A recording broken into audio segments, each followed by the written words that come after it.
I retired from the military and became a middle school teacher, but on the first day of school I was pranked by my students.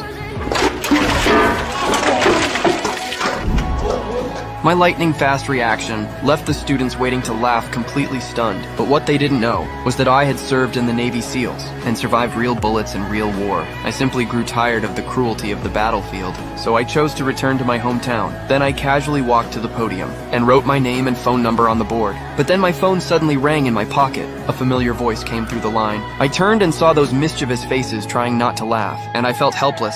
I knew that with these troublemakers, traditional lectures would never work, so I decided to teach them in my own way. Then I took a rubber band from the supply box and randomly picked up a piece of chalk.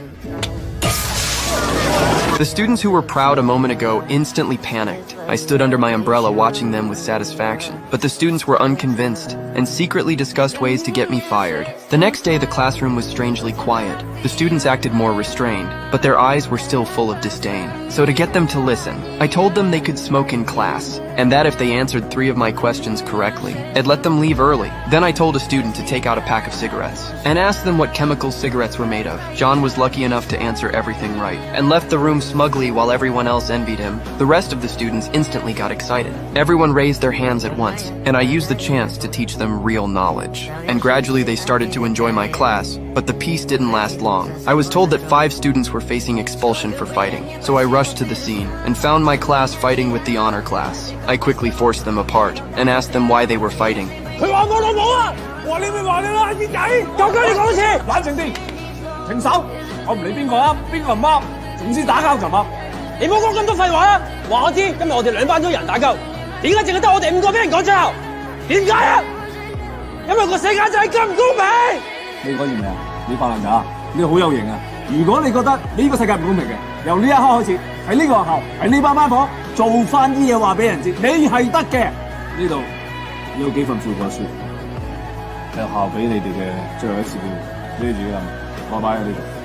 At that moment, I wasn't a soldier who only knew force, but a teacher who wanted to make them better. And the students finally understood my point. To fully understand Tony's situation, I decided to visit his home. In a rundown public housing unit, I met Tony's grandmother, but during our conversation, I learned Tony had been missing for days. And Emma told me that Tony often worked as a helper at a boxing gym. So after the visit, I immediately went to the gym his grandmother mentioned. But when they saw how gentle I looked, they didn't take me seriously and arrogantly told me to leave. But then a familiar cry for help came from the lockers. Tony was inside and scared so badly he wet himself. So the fight between me and them was about to erupt.